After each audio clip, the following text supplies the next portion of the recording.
Welcome to 5678, a movie musical podcast, where two best friends, separated by geography but united in their love for musical theater, review and recap movie musicals. Each episode we will dissect a new movie musical, ranging from the 1930s all the way up to today, all the while giggling, snorting, and generally being absolute dunces. So powder those noses and tape down those boobs. We're about to start rolling. 5, 6, 7, 8. There's no business like show business. Maria. Mamma mia, here I go again. My mind. Of the music of the Hello! And welcome to 5678, a movie musical podcast. We are your chaotic co-hosts. I am Anna. I am Grace. And this is the podcast where we review and recap movie musicals from the 1930s up to present day. And we are going all the way back to All the way back. 1936 So far back. with Showboat this week. Grace and I had to touch base because I got 10 minutes into the 1951 version of this musical. That one has Howard Keel and Katherine Grayson again. And I was like, let me double check. I was like, oh good, I'm glad we watched the same movie. Can you imagine if you're just like, yes, we have Howard Keel again, and I'm just like, First off, mine's in color, yours is in black and white. I will tell you that the reason I checked with you was that I was so offended in the first 5 minutes Oh no. that I was like, let me check. Were you as equally offended with the black and white version? Oh yeah. Great, yeah. I thought Yeah, so. no, I have opinions. Yeah. Yeah, it's a rough one. It shows its age. Oh yeah, I have never seen this musical on the stage or a film version. I'm familiar with a couple songs, but Yeah. that is it. I might have I don't think I've seen this entire thing. I think I've seen clips of it in like a musical theater class that I took because it's a huge part of history in terms of like the progression of what we now consider musical theater, and I'll get into that during the dramaturgy because it is an historically important musical. So I think I've seen clips of this. And also just like a feat in filmmaking for the its time. Yeah, very much so. Does that mean I enjoyed it No. in 2021? No, sir, it does not. No. But let's get into dive this. on into this. Man, it is early Universal with that like fake Black plane. and white globe. And there was a really cool title credit sequence of Yeah, it's like a parade of paper cutout people. like a paper carousel of people. Yeah. It was very creative. It never comes back. No, it's It has nothing to do with the plot. It was just like just a cool thing. gimmick. Yeah. I was like, oh, this is cool. And it's all downhill from there. All right. We are in Mississippi it never says the year, but it's the 1880s. It's that we Jim start. Crow South Yes. is what it is. So it's technically post-Civil War. We see the Mississippi River Mhm. and a unnamed town, Mhm. and lo, on the horizon comes a showboat. What is a showboat? It's basically like a traveling player. Like they have a Yeah. stage set up on the boat. So they come, they tie up on the dock, people come and pay money and they see a show. Yeah, I had never thought of the existence of a showboat. It's Yeah. a cool concept. It is a cool concept. Everyone is so excited to see the showboat. The kids just run out of school. A horse and several A pigs horse? run out too. A horse comes. It's like, oh, I'm gonna see the showboat. Derp, I'm like, derp. you're a horse. Go back to the hospital. So we cut to the boat, and we see two people, and I'm just going to name them now, because we don't get their names until later, but it is the captain of the showboat, Andy, and his wife, Parthy. And Parthy is established as a killjoy right from the top. Their last name is Hawks. Mhm. I called him Captain, and I called her Mrs. Hawks the entire film. Yeah, so they all wave to the crowd on shore. Parthy, Mrs. Hawks said something about, like, their band uniforms will be ruined. I don't know. Yes, she's established very early on as just this, like, killjoy, like, has some of the best lines in this movie, honestly. Oh, yeah. But just, if there is lemonade, she will find lemons, Yeah. kind of a thing. Exactly. That's a great way of putting it. I made that up just now. So as soon as they tie off the boat, the showboat actors all sort of start a parade, and my thought is, man, without a permit? Anyway. So we meet Steve and Julie. They are sort of the two main actors on this showboat. They're very famous. Everyone apparently knows who they are. And they're together on a float. And there's some sort of argument going on between them. Steve is mad that Julie was like flirting with another guy or something like that. And she says that he has nothing to worry about. Unclear of where this scene takes place. Yeah. But I think simultaneously we see a white man, I'm going to tell you right now his name is Pete, asking a black woman, who I'm going to tell you her name is Queenie, where she got a gold brooch that she's wearing. He's like, where'd you get that? And she says it was a gift. He asks from who? Like, who gave you that? She says, ask me no questions and I'll tell you no lies. And she walks off laughing from him. Pete is mad, and we learn that it was a brooch that he gave to Miss Julie Laverne, the leading lady actress on the showboat. And that Julie must have then given it to Queenie. And he angrily tears her headshot off the wall of, the billing for the show. That he was setting up. It's never explained. According to the internet, he's like a mechanic on the show, or like a steward or whatever. He's not in the show. No, he's not an actor. But he is angry. Yeah. And we cut back to the parade. And they've, stopped the parade. And Andy is introducing all of the players, and his wife is mad at him and is like, stop giving away our whole act. And it's just, this is their entire dynamic, and I don't know how they ever loved each other enough to get married. Captain Andy introduces the players, and at first I was like, this doesn't matter, but then these are the characters for the entire show. Whole show. So, we have Miss Ella Mae Chipley, the toast of Cairo, Illinois. Yeah. We have Frank Schultz, who plays the villain in the play. We have the comic relief of the play, who's a man whose name is Rubberface Smith. Because he can just make weird faces, and that's his entire gimmick. You know what? You do what you gotta do to survive the riverboat circuit in the 1980s.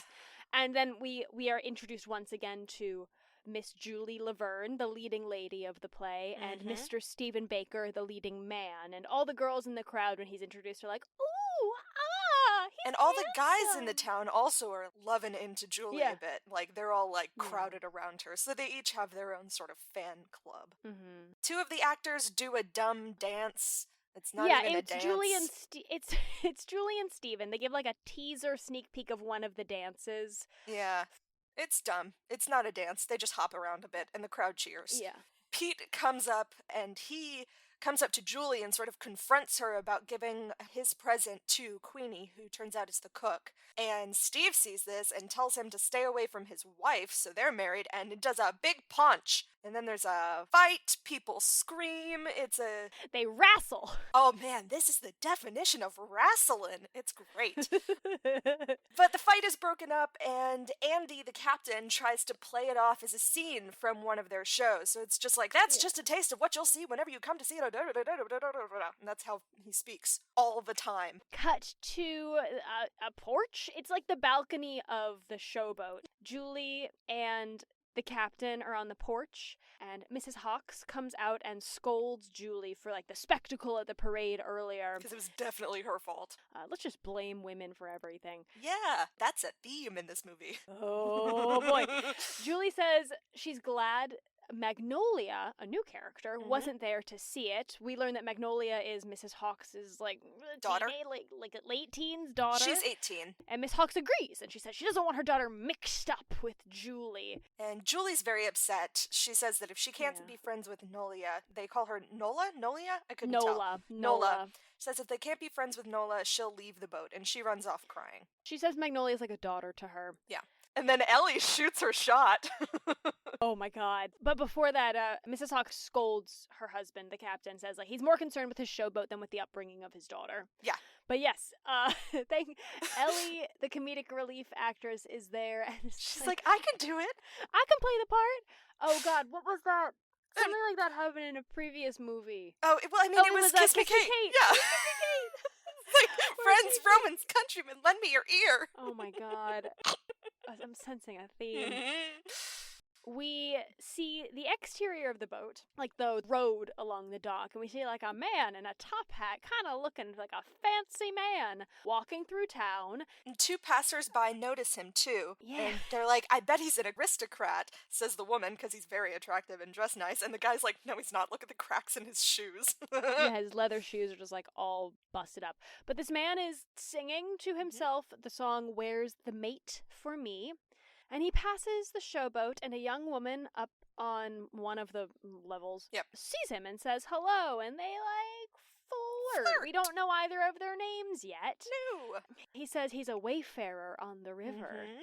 And he asks if she's an actress, and she says no, but she would like to be. She starts to leave because stranger danger, but then he makes his move, and he's just like, well, let's just act like we know each other. And she has the funniest line. She's like, yes, okay, so the scene is, we haven't seen each other for 75 years, and you're my long-lost nephew. And he's like, I have no interest in pretending to be your nephew.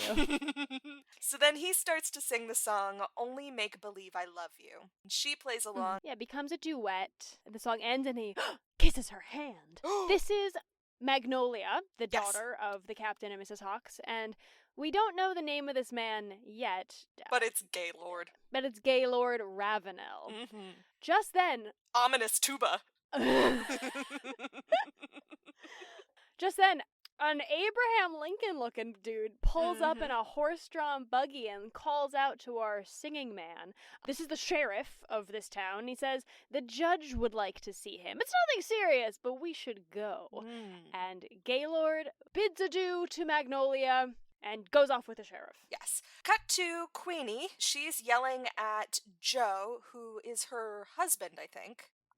It's never said, is it? I thought that they were together. I don't know. They have some sort of relationship. Yeah. But anyway, so she is yelling at Joe because he's bringing a sack of flour for her to bake bread, and he's kind of late. Yeah, she's like, what's been taking you so long? She accuses him of being lazy, but says that he can sort of relax for now until she calls him later to help with making dinner. Yeah, she calls him the laziest man on the river, and she takes the sack of flour and walks back to the boat. Magnolia calls down to Joe and asks, like, oh, did you see that guy? What'd you think of him? And he's like, he looks like every other guy that wanders this river.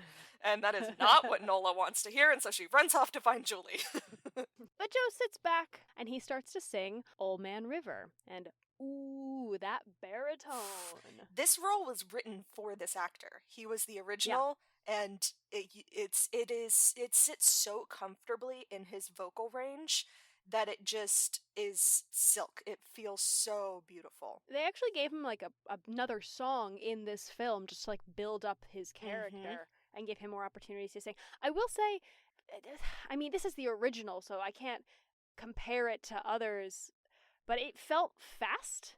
Did you find that? I don't think so, but also this was definitely one of the clips that I watched in that class, so it's like I've seen this before, and this is sort of like my main memory of this song is this movie. I think I've heard covers of this song first, so I'm maybe just used to like, I don't know, like some jazz singer singing it and like being able to take their time with it. Yeah. Whereas this, you can't take 5 minutes for the song. This is a movie and time is money. We fade into Miss Julie and Magnolia are gossiping about the mystery man Magnolia spoke to in the kitchen of the showboat. Magnolia is saying how much she really likes this guy, but Julie warns her that he could just be a bum, and Nola, in all of her 18-year-old glory, was like, if I found out he was no account, I'd just stop loving him. And Julie starts to sing the song Can't Help Lovin' That Man. A very upbeat, soprano-y version of I wouldn't the call song. it upbeat at all. This, again, okay, this is, I've heard this song sung not in the context of this film. All I could, like, I've heard it be very soulful and slow and sensual and like filled with longing. So hearing, and this is also just like the vocal styles of the 1930s. Which wasn't great. That's why I said it felt upbeat. Having known and heard it in a different style. In a different style. Fair enough. Anyway. Queenie comes in while Julie sings, and she says that she didn't know that any white people knew that song, and she says it's strange that Julie knows it. Foreshadowing! So, Queenie sings a verse and then a whole chorus joins in and Nola dances and it's awful. Oh my goodness. It's just weirdly like dolphin gesticulating. Like a full body roll, but like walking around. But not good. Not like a sexy body roll. It made, I don't know, I'm not a choreographer. I don't know dance from the 30s, but it didn't feel accurate. Anyway, during this, Joe comes by and he also hears Julie singing and he says it's his favorite song. Magnolia dances while all the others sing. Outside, the ensemble, like the dock workers and like the people that live in this town, they join in, they hear the singing, they dance, and Joe, Queenie, Julie, and Magnolia come out onto the dock of the showboat and they like do like the last, 8 counts of the song as like a dance for the crowd. They strike like an ending pose and gasp! Mrs. Hawk comes and says, Magnolia! Or something like that. Chases her back to her room. But we get these like really great like quick zoom in reaction shots of Julie, Joe, Queenie, and Magnolia. And the crowd scatters. Like the power that Mrs. Hawk has.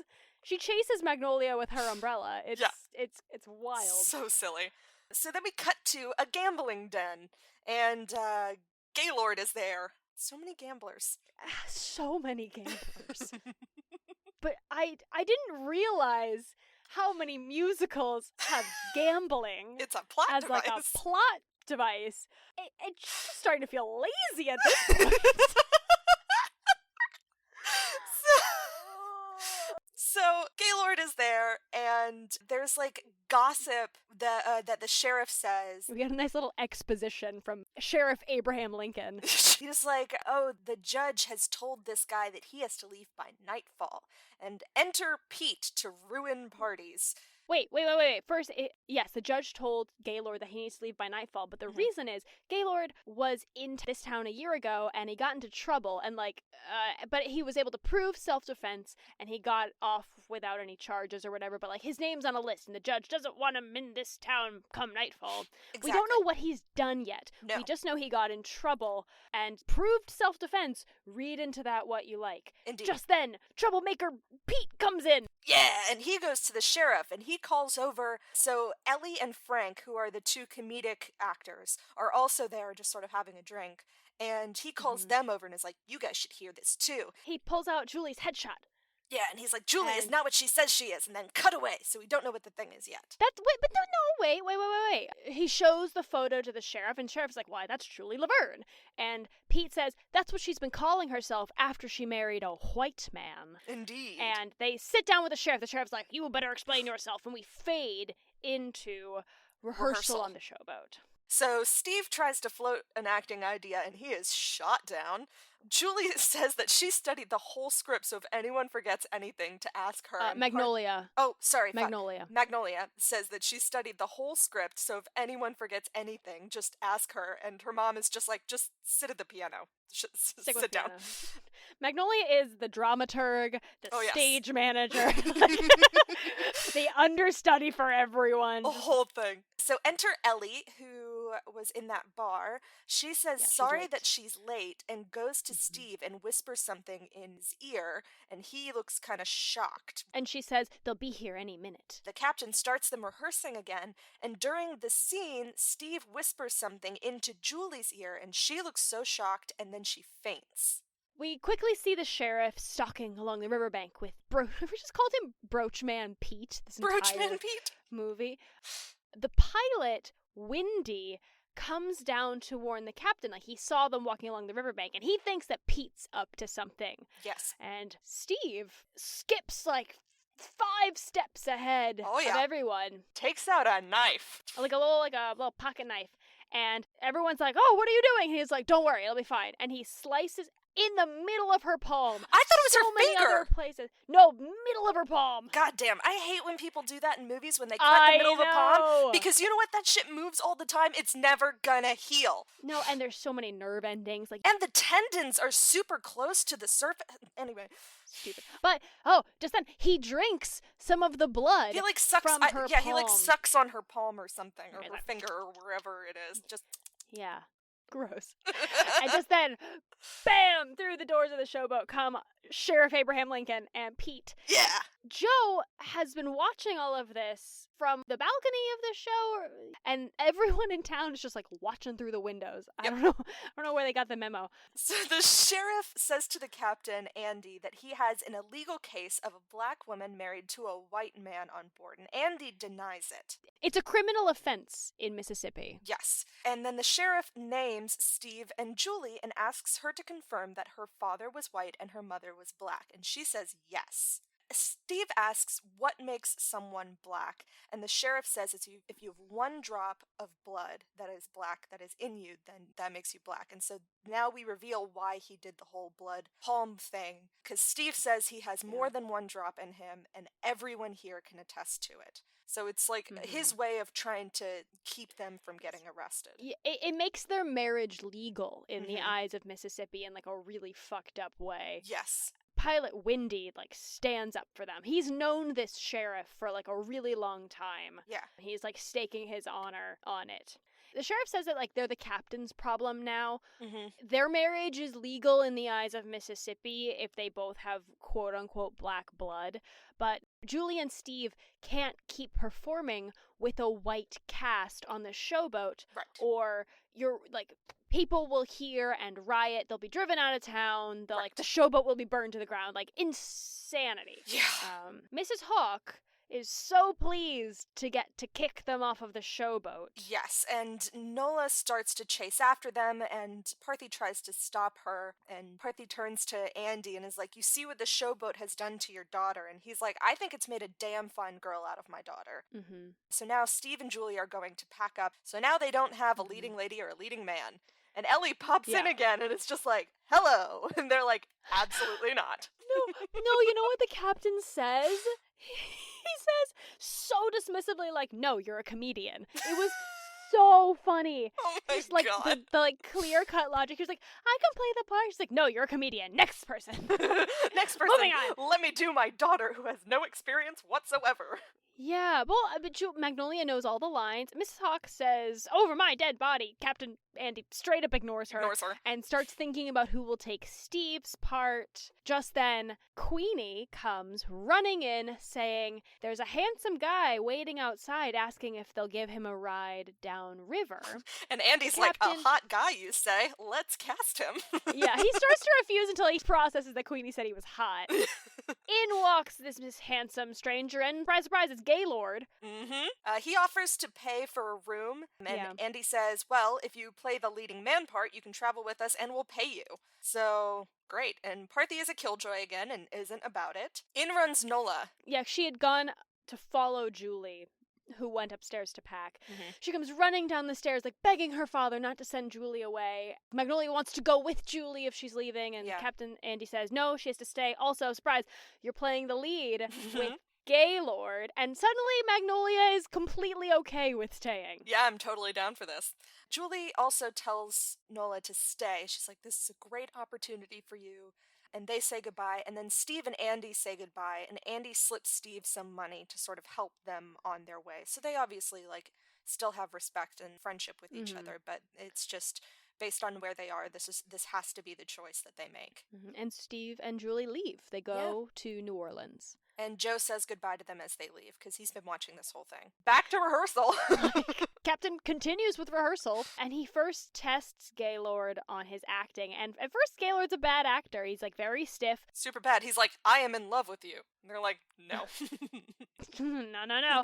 Once he realizes that all he has to do to act this part, where his character is in love with Magnolia's character, all he has to do is just be in love with Magnolia. He's fine! It's like, oh, I got this.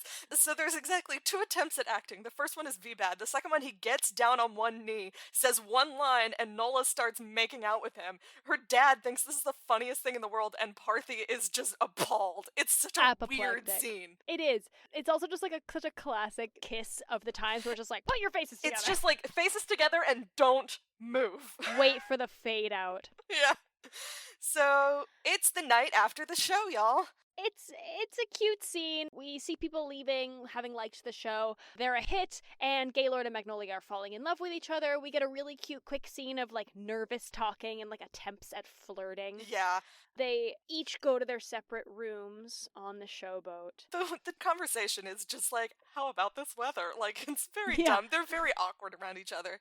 So she starts getting undressed, and she hangs one of her stockings, only one, not two, just one, outside the window for unclear reasons. I don't know. To dry? Air out? Unclear. Anyway, I don't know. Gaylord's room is directly above Magnolia's on the boat. So if she's on, like, the second floor, he's on the third. They both have the windows open, and he starts singing the song, I'm in the room above her, and he sort of knows that she's listening, but because he doesn't have to look at her, he finds it easier to talk.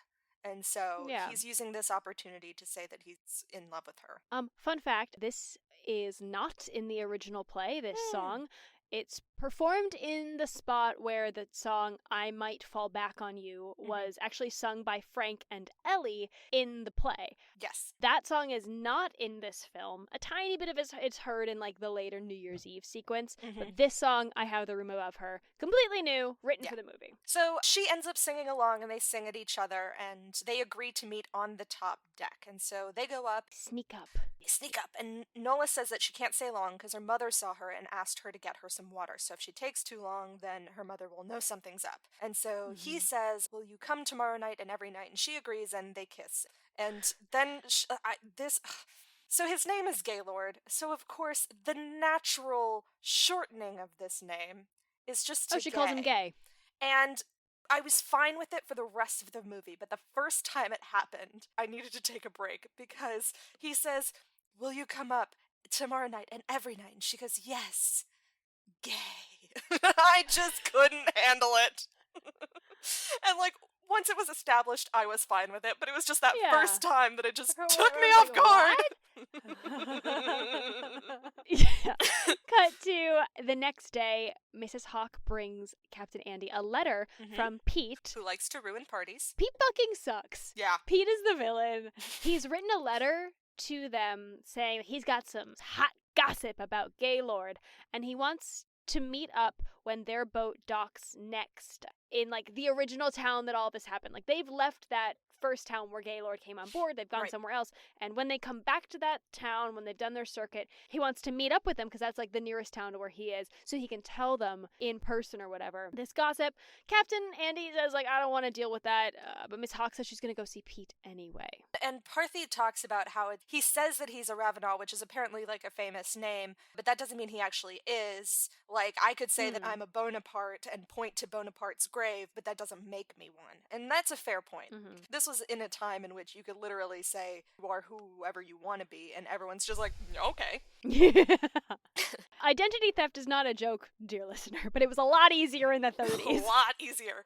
So Frank is at the box office, and he sells tickets to two guys. They pay with Confederate money. Oh god, this is such a weird fucking scene. It's so weird. And Frank tries to, like, be like, no, I need actual money. And they, like, intimidate him and said, this is the only money that we use around here. And they walk off. These are our goons! Oh, These you're are right. Goons. Oh, we were about to think we didn't have any in this movie. No, these are 100%. They make a point to say, like, this is their first time seeing a play ever. They don't know what to expect. So, cut to the show. Ellie and Nola are in a scene, and Nola keeps, like, reminding Ellie of her lines and correcting her. And, like, a guy comes and, like, it interrupts the play saying that a guy has to go. Like, it felt like, you know, whenever you're, like, at a bar and a band is playing and they're just like, sorry, we have to stop the band. Is this someone who owns, like, a Ford Corolla outside? Like... Would the owner of a Ford Fiesta, license plate number XYZ, your alarm is going off. And then they're just like, okay, and back to the music. It's like that, but, like, 5, for 6, a play. 7, 8. It made no sense. I hated it. It didn't lead to anything. It was useless. No, completely useless. Ellie's character leaves. Gaylord comes in to the scene. He plays a character named Parson Hamilton Brown, and his character is in love with Magnolia's character. He proposes to her, and he exits, and oh my god. Frank comes in He's the villain. But he looks like straight up like a Harry Houdini villain. Like, Yes. there's this weird lightning effect when he first comes in. He does a cackle. It is a genuine... Yeah. I've never heard a man cackle. It's mostly like women playing witches. This is like a Yeah. full man cackle. Magnolia's character thought he was dead. It's this whole thing. The audience hisses That's at a him. thing. Grace, I had never known that was a thing. I was so confused. Yeah, it used to be a thing. Obviously, it doesn't happen anymore, but that was a historical way of audiences responding to a character they didn't like. Weird. But anyway, he like tries to blackmail her. Tries to attack her or something. Yeah. But the two goons, They're up in a box seat. They're watching this, and they don't understand the plays. concept of a play. So they see this scene happening, and they don't like it, and they start interrupting the scene, being like, leave the broad alone. And then one of these Confederate assholes pulls out a gun and shoots at Frank. So Frank and Nola run off. Gaylord runs on and then gets confused and runs off. Because they're gone. Okay, this is my moment of joy. This next scene is my full moment of joy. Andy gets up on the stage. Captain Andy is in the front of in the orchestra pit, essentially, like, directing and also, like, the only orchestra member for the scene. So he's right there. He gets up on stage. And you wanna take it away? So he like pulls down the curtains so that they could get the actors off and like sort of reset the scene, then pulls it back up, and he was like, okay, so he just had a problem. He had to go off stage, but if he hadn't have gone off stage, this is what you would have seen. So he goes through this entire thing of just like, he would come in and go, and then this guy comes in and throws a punch, and he like punches himself. It's like, feels like the Fight Club fight where he's fighting himself, and spoiler alert. Or that one scene from, hold on.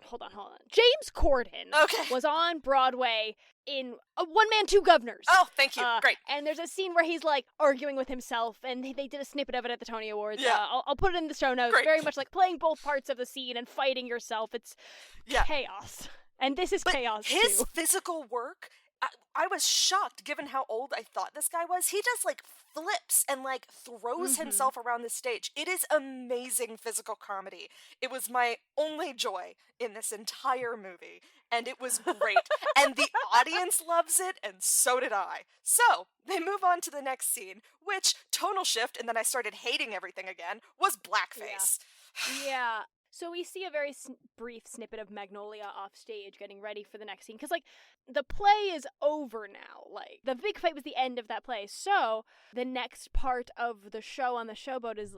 It's like a musical review. So we see Magnolia change into her costume, and we see her putting on blackface. Mm-hmm. And then she comes out and performs the song Gallivanting Around. Mm-hmm. It has nothing to do with the play that we previously saw. It wasn't a part of the original musical, so I don't know why they added this in. No. It was anger-inducing. It's not just her. Suddenly there are 8 backup dancers also in blackface dancing. It was... Who said that was okay?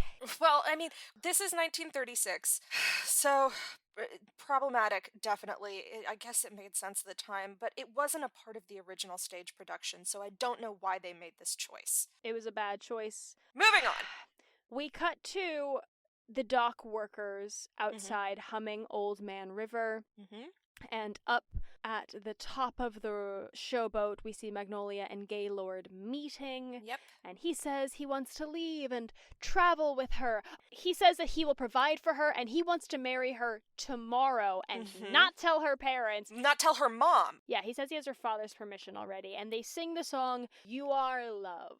You Are Love, and they kiss, and cut to another parade.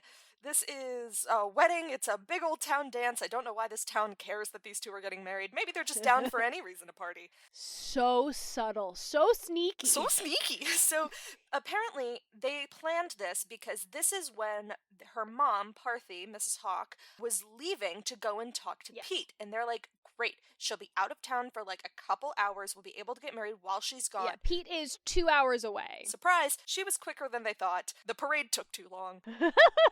The permits for the parade took longer than they thought. All that bureaucracy.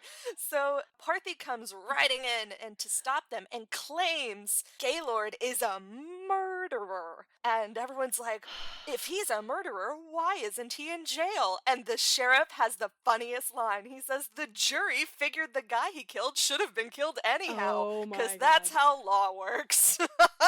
The captain says, it's fine. Don't be so narrow-minded. I killed a guy once. Everybody does it, and then it's never talked about again.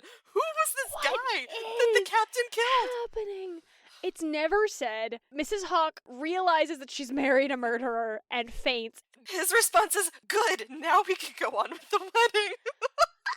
It's not even the most chaotic scene. I think this was the first moment where I just fully checked out of this movie. That's fair. So the marriage happens. Fade to the showboat on a river at night. There's this huge storm happening. Big storm. So Queenie and Joe are in the kitchen. He spills a bowl of peas and Queenie scolds him, and Queenie says that she's worried about Nola.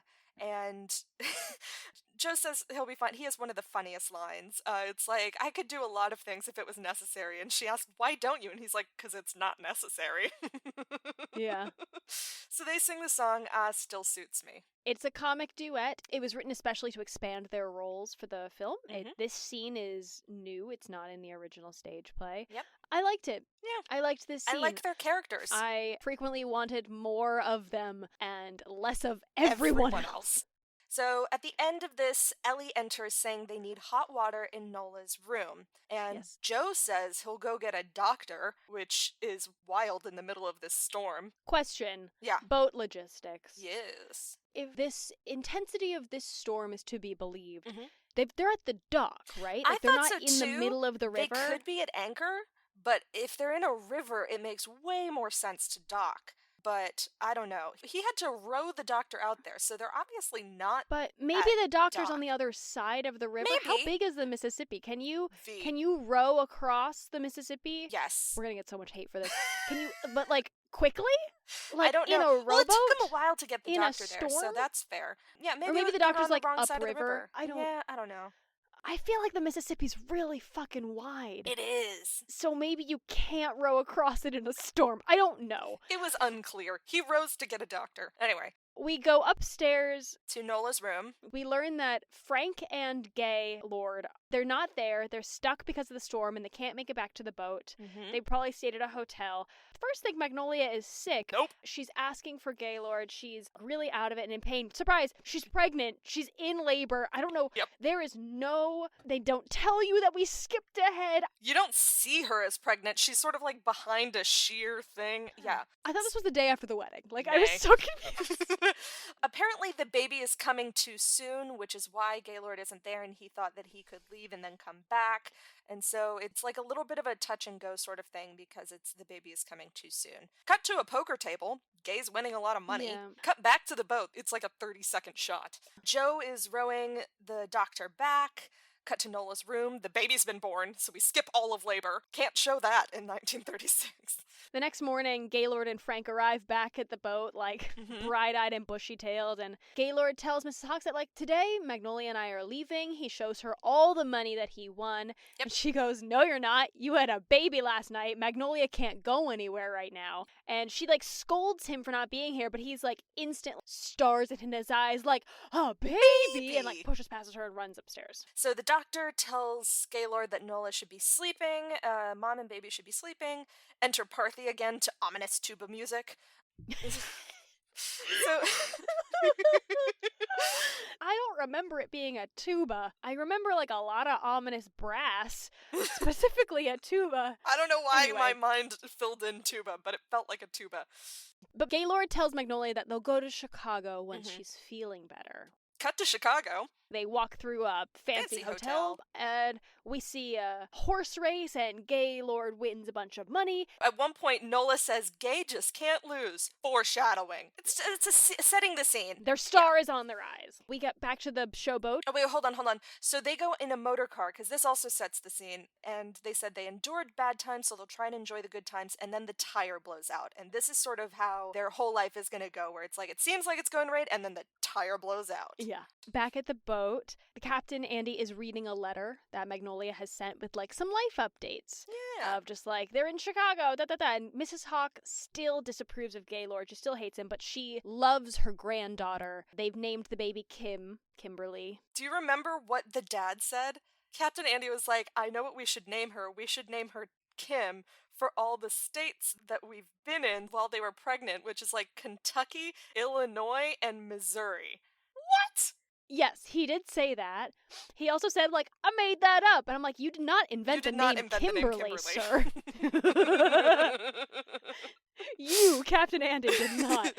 But in this scene with the letter, Captain Andy floats the idea to his wife that, like, maybe we'll go visit them in Chicago. Mm-hmm. And she's like, I don't want to see Gaylord, but I do want to see my grandbaby. Exactly. Cut to Chicago. Ellie and Frank are there, and they're touring a room, and they're told by the landlord that the person living there hasn't paid in like 12 weeks, and they'll be kicked out soon. Enter Nola. Mm-hmm. Turns out Nola's the person living in the room. Now, this is like a one-bedroom studio. It like has a heater and a bed and a bathroom, and that's really about it. It's kind of small. She's very surprised to see them. She Mhm. recognizes them. She hugs them. We learn that Ellie and Frank have their own act, and they've actually been pretty successful. They're about to start a residency. Right. It's December in Chicago right now. And Kim is off at school. She's in like a convent school, so she's not at home. Mhm. And Magnolia says that this apartment is only temporary until we move into our new home on the lake shore. Like, Mhm. very expensive, very fancy. We do get a sense that she is Lying.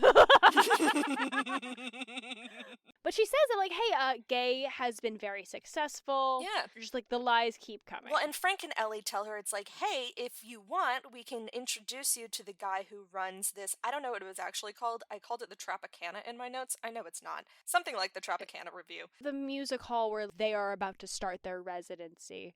They say, you know, we can get you an audition with the guy there, and she says Gay wouldn't like it. I think they can tell that she's lying, but they float like, just in case you need the money, like, just a little pocket change. But she says, like, no, Gay wouldn't like that. Yes. We get the sense that Gay doesn't support her being an actor or a performer. Or working. That was a thing. Men didn't want their wives to I work. guess. But she says, like, oh, maybe just for fun, like, she'll consider it. Yeah. Enter a maid.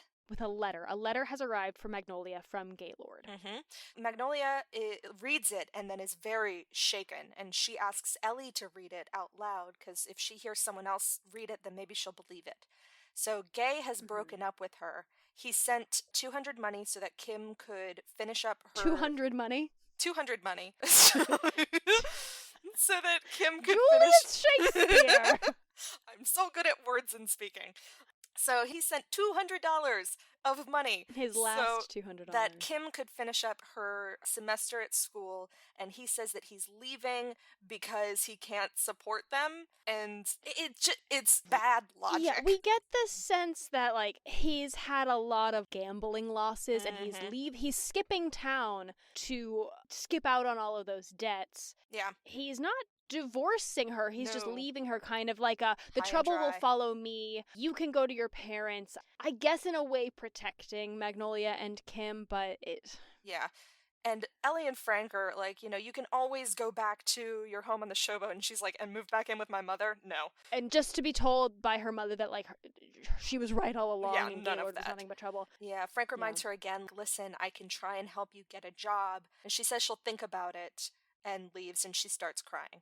Cut to Kim's school. At the convent, Gaylord is waiting to see Kim. She sees him, she hugs him, she asks, like, where Mom is. He says he's going away on business, and she gets sad that he's leaving. But he doesn't say that I'll be gone forever. Yeah, he sings the song Make Believe, which is the reprise, reprise of yeah. what he sang with Magnolia, and he says, like, oh, if I'm late in returning, like, just pretend I never left at all. Yeah. Logic. Cut to the Tropicana. So Ellie and Frank... I don't know what it's that. called. It starts with a TR, and it sounds like that, and it's about that many syllables. Anyway, Magnolia and Frank arrive and wait outside until the showrunner will see them. Inside, there's a bunch of acts rehearsing, it got some juggling, some can-can, and surprise, surprise, Julie is there, drunk. So... Okay, 1 second. Yes, it is implied later in this scene that she's an alcoholic, she's become an When they, alcoholic. take a drink out of her hand before rehearsal. But there was a lot of, like, shaming her for being an alcoholic. Yes. And I felt like I needed 2 more instances of her actually being an alcoholic for me to be like, okay, Yeah. I understand that this has been a thing.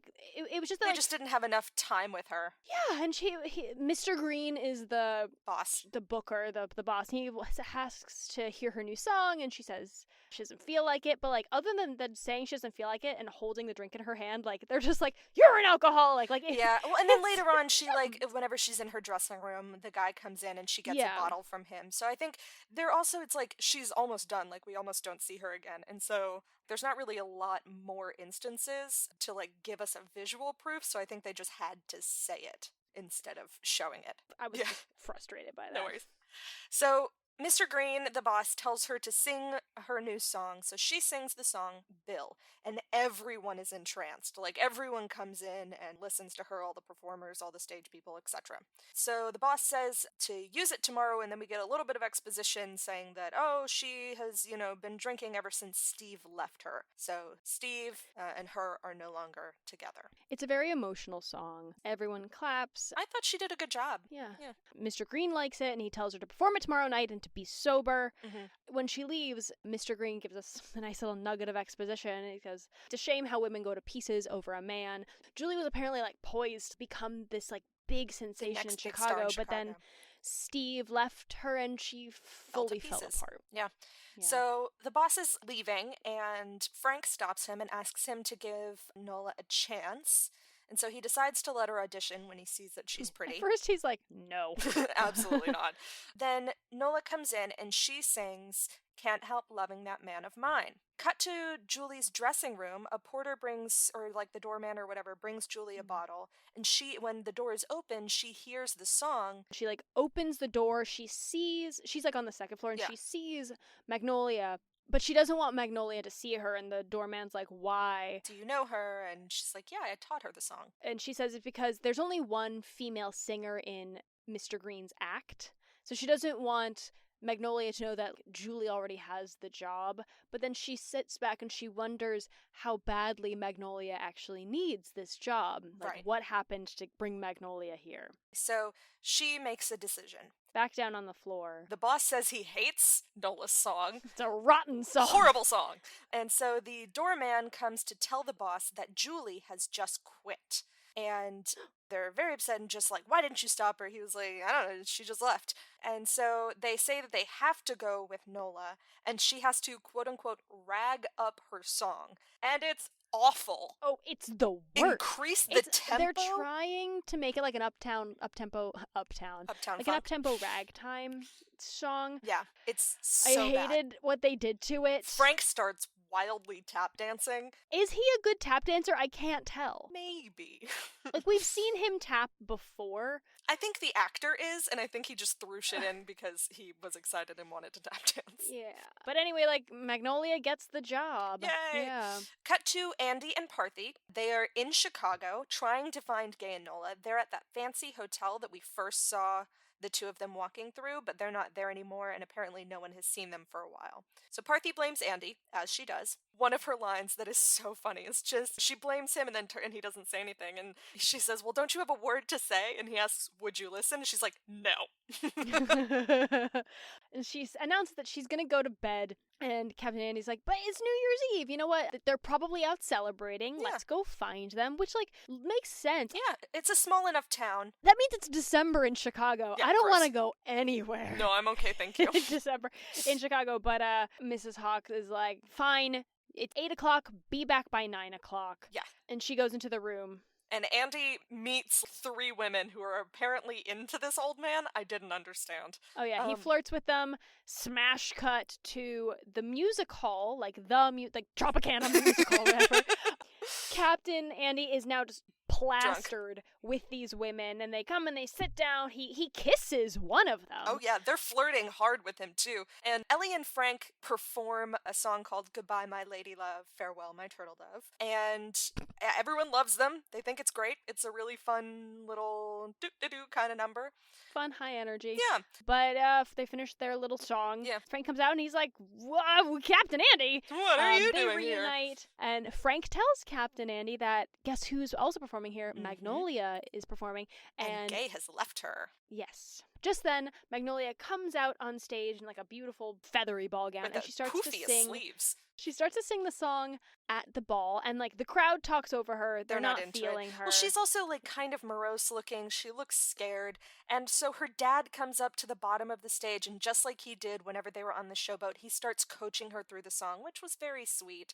And so she like cheers up, and by the end, everyone loves it and cheers her. And then Andy gets everyone to sing along with her right until midnight. And it ended up as a really lovely moment it's a nice between reunion. her and her dad. We get a fast forward montage of Magnolia becoming a huge hit in Chicago. Yep. Captain Andy kind of like becomes her agent, like gets her a job in London. She becomes an international success. Yes. Unclear how many years that takes, but like at least 10 according to the internet. Great. Magnolia has like a huge performing career. Yeah. And we get this weird scrapbook scene where we just see someone's hands like opening up a scrapbook of like Magnolia's life, and we like see her career. And a clipping saying she has retired from the stage.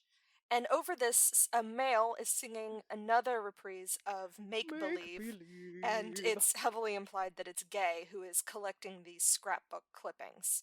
They turn to a blank page and they like rubber cement a newspaper headline, and it's a photo of Kim, now grown up, with the headline "Following in her mother's footsteps." Cut to Nola's house. We see Nola playing the piano for a singing Kim. Yep, they're rehearsing.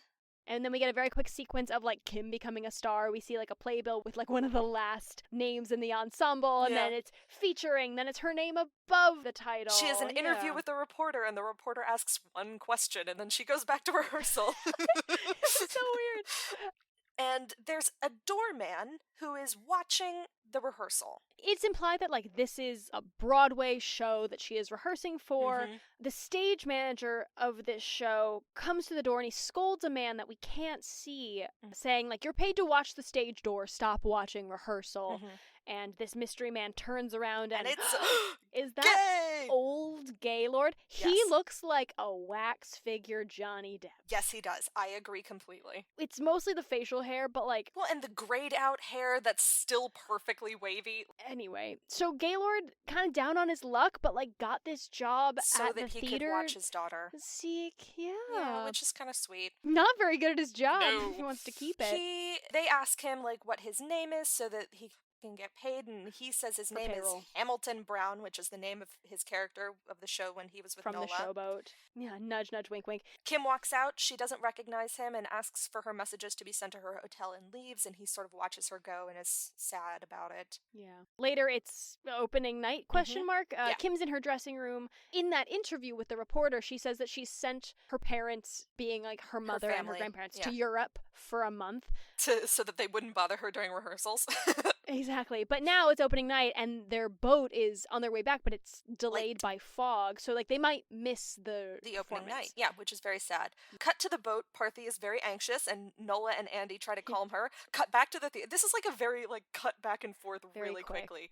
Back to the theater. Gay sneaks in to watch Kim's performance from like behind the curtain of one of the box seats. And it's like, what a big difference from the like kitschy showboat. Yeah. Like this is like big budget. This is like production. the American Airlines theater. Like it is a massive Broadway theater. Yeah. With like the most exquisite set. It looks like a Versailles swamp dream, but like I'm here for it. There's like a lot of costumes. There's a bunch of chorus members. Like it's a big production. But very much like Kim is the star. Yes. So Nola, Parthy, and Andy arrive late and they rush in. Gay gets caught watching by the house manager and is fired. And right at that moment, Nola sees him and is just like, Gay!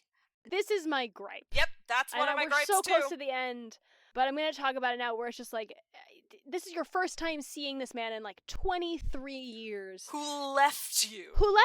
And your daughter. And she immediately forgives him. Was the dick that good? I just don't know. I don't know. She invites him to come into the box with them and watch their daughter's big night. Yep. Andy, fast forward, the show's over. Yeah, Andy's happy to see him. Parthy, less so. Yes. End of the show, Gay leaves, and Nola's about to follow him when Kim calls to her from the stage, because remember that Nola's like a famous actress. Kim gets the audience's attention at curtain call. She's like, there's another Ravenel in the house tonight, Magnolia, and the crowd like is like, ooh, ah, and like looks for her, and they turn around and they applaud. Before this, when everyone is clapping after the end of the play, Gaylord says that he doesn't deserve forgiveness. Correct. And he tries to sneak out of the box. I thought he left, but he actually just like hangs out in the hallway right outside the box. Well, I think he's like on his way out, and then Nola starts singing, and he stops when he hears her voice. I'm sorry, just like a little like bing boom bong logistics thing.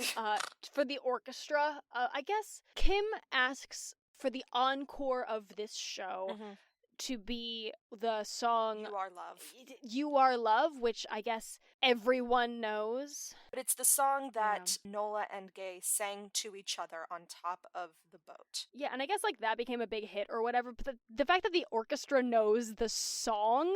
Yeah, it may have been like a standard that they sang. I mean, because it feels at that point that the showboat wouldn't have original music. I feel like they would be using standards that everyone along the river would like and know the words to.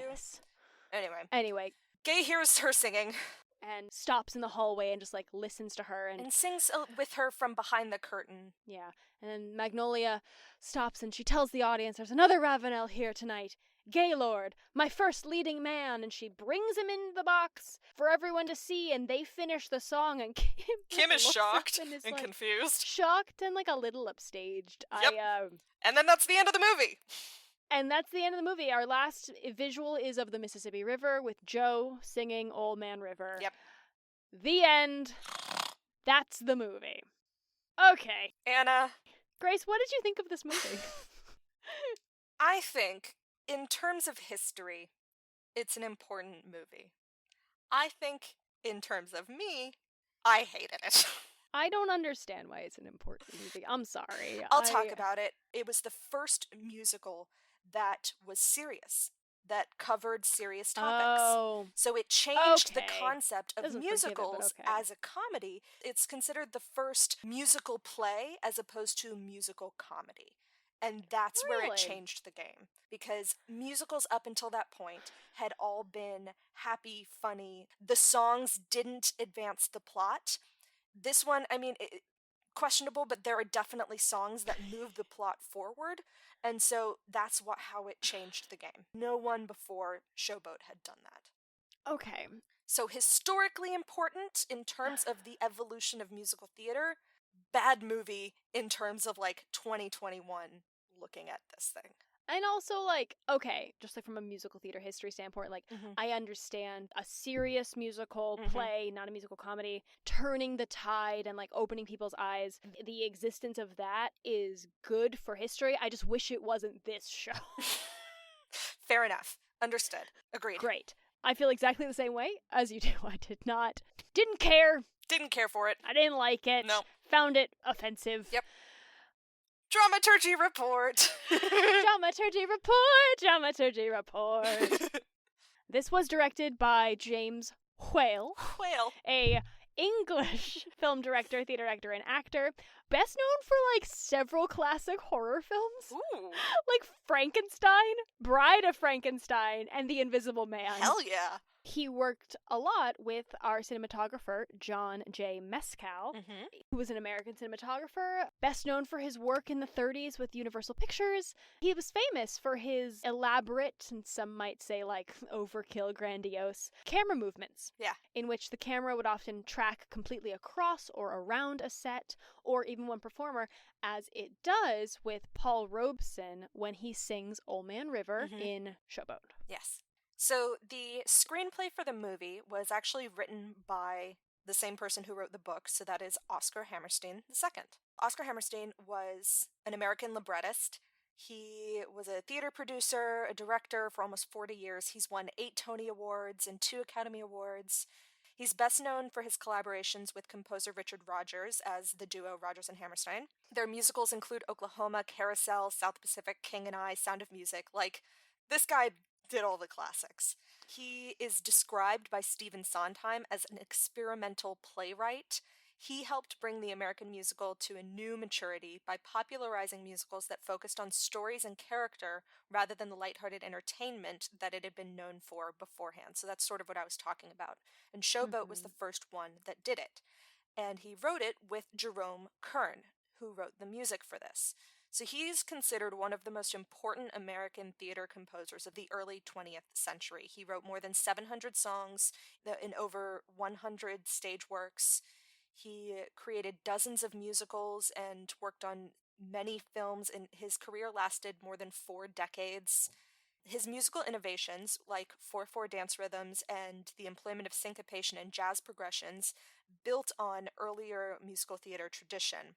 He and his collaborators also employed his melodies to further the action or develop characters to a greater extent than any other musical had done before. Now, the musical was first produced in 1927 by Florence Ziegfeld, so it was at the Ziegfeld Theater. So not the American Airlines Theater. So it opened on December 27th, 1927, and ran for either 572 or 575 performances. It depends on who you ask. Now, awards did not exist for Broadway shows whenever this came out in 1927, when it was first revived in 1932, but later revivals of the stage production have won Tony Awards for Best Revivals and Laurence Olivier Awards. Now, for the movie, the songs were performed in a manner very similar to the original stage version, but there were 3 new songs, and that was I Have the Room Above Her, which we talked about, which is the duet, the blackface number, Gallivantin' Around, which was not in the original, though apparently the original Queenie was actually an Italian-American woman who played the role in blackface. So for the movie, they actually hired black actors, which A+ for that. It's the only thing they did right. Yep. And then the song Ah Still Suits Me, which is the duet between Joe and Queenie. Those were the 3 songs that were added in. Now, for the actors, they tried very hard to get as many of the actors from Broadway and or tours and revivals to be in the movie. So this film version stars Irene Dunne as Magnolia and Allan Jones as Ravenel with a bunch of other people. Charles Winnegar, who played Andy, was in the original 1927 stage production and the 1932 revival. Helen Morgan, who played Julie, was also in both of those productions, and Sammy White, who played Frank. So all 3 of those had been in both the original and the revival. Now, Paul Robeson played Joe. The role had been written for him, and he had appeared in the onstage London performance in 1928 and in the Broadway revival, but he wasn't in the original 1927. So I think they added the character of Joe later on. Apparently this show was edited a lot and things were added and taken away, like it wasn't like a set thing. For the movie, Irene Dunne, who played Magnolia, was brought in to replace the original Magnolia whenever they were touring, and so she ended up being cast instead of the original Broadway one. Now, the first choice to play Ellie, who is the comedic actress in this film, was Ava Puck, who had originally played that part in the Broadway run opposite her husband, Sammy White, as Frank. So the actors who played Ellie and Frank in the original musical were married. But by the time that the film was made, Puck and White were divorced, and they gave precedence to casting Sammy White as Frank, and so they chose someone else to play Ellie. Bullshit. Yep. Do you want to hear something absolutely bonkers? Yes. So, I do want to say, Rotten Tomatoes is based on... Is it 100 tomatoes? It is 100 tomatoes. Anna! How do these movies do it? Because there's the tomatoes and then there's user tomatoes. So the critical tomatoes are critical reviews from the time Those critical that this tomatoes movie was released. They're just so judgy. And it was critically acclaimed and successful at the box office in the 30s. Fucking Babes in Toyland all over again. Yeah, which is why it's 100 tomatoes. That's a lovely segue. It was critically acclaimed and successful at the box office. However, it was withdrawn from circulation in the 1940s after Metro-Goldwyn-Mayer bought the rights and all prints from Universal, because Metro-Goldwyn-Mayer wanted to remake the movie in the 40s. It was released in the summer of 51, starring Katherine Grayson and Howard Keel in the leading roles, and that is a movie I almost watched. In 1966, this film version of Showboat was selected for preservation in the United States National Film Registry of the Library of Congress as being quote-unquote culturally, historically, or aesthetically significant. Mm-hmm. And Old Man River is number 24 on American Film Institute's 100 Years, 100 Songs. Mm-hmm. Want to talk about some singing? Singing. Paul Robeson, who played Joe, had the best voice, hands down. Yep. No one else. The singing was very 30s singing, so it was a lot of tremulous soprano. Not a lot of acting during Not the a lot singing. of acting. Well, it was the first time they would have to act during a song. You're absolutely right. I didn't think about that. The guy who played Gaylord had a nice voice. Yeah, some of his songs were better than others. Yeah. I didn't like his face. No, his face was dumb. But Joe was, by far and away, the best singer in this entire It production. was great. Yeah.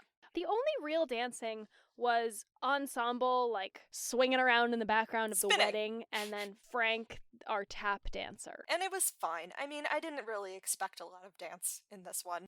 I spoke of some gripes earlier. The entire plot. Yeah. My two main gripes were why Nola was cool with Gaylord when he showed up like 30 years later, and then also the addition of the unnecessary blackface scene. It was unnecessary. Didn't add to the plot. They didn't need it. It was bad. Anyway, moment of joy? I had several moments of joy, just like the scathing one-liners of Mrs. Hawk. Yeah. I didn't write any of them down. That's okay. My moment of joy was 100% Andy's one-man Physical show. comedy. Physical comedy. It was so funny. I have one goof Ooh, of tell me. fun facts and trivia. It's in the beginning when Gaylord meets Magnolia for the first time, just after he sings Where's the Mate for Me. She mentions that she plays the piano, and he says, "Oh, was that you I heard just now?" There is no indication in the film that he has actually heard her. Nope. This is probably because part of that scene may have been edited out. Cut for time. Yeah. So, my fun fact is about Paul Robeson, who played Joe. So, he is probably the only actor who has a law degree and is in the College Football Hall of Fame. So, he was a four-letterman in football, baseball, basketball, and track and field at Rutgers University. He played pro football to earn money while attending Columbia Law School, and was inducted into the College Football Hall of Fame in 1995. He was the valedictorian of his graduating class at Rutgers. He got his law degree from Columbia and was admitted to the New York bar, but he never actually practiced a day of law. The acting bug bit him and led him into an acting career in theater and films. It bit him. It bit him. All right. I didn't say this in the beginning. This movie is free to watch on the internet. Yep. It's not on YouTube. It's on Daily Motion. Daily Motion. Yeah, we watched that one. I don't know. You might get a virus from that website. Yeah. It is free if you want to watch it. You don't have to. I would say maybe watch the clip of Old Man River, because it was lovely. Watch it for Joe Robeson's voice and for like the cool shot Yeah. cinematography. The history of setup, cinematography sort of thing. But you don't need to watch the whole thing. No, you don't need to. I might put in the video of him singing Old Man River, because I genuinely, it's the best part. I'm going to put in the show notes the James Corden fighting himself. Great, we'll do those from too. One Man, Two Government. Total shifts. Perfect. Well, yeah, this was Showboat, Mhm. 1936. Yep. Thank you so much for listening Going through to this journey our with us. silly little podcast. I can't believe this is episode 9 of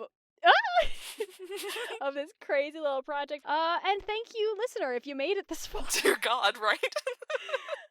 Thank you. We really appreciate you. Yep. And we hope to see you next week. We are very 2 excited weeks. for what we're doing. Yes, for 2 weeks from now. We are very excited for what we are doing next. Excited. Oh boy. It made this film, which was not Good. my favorite experience, worth it knowing what was on the horizon. Yes. So stick with it. So, if you would like to follow us, we are on all of the places: Twitter, Facebook, Instagram. Follow us for dramaturgy, fun dramaturgy facts, and for teasers as to what our next episodes will be. We are available for streaming everywhere podcasts are found. Oh, if you want to email us, Yeah. Our email address is...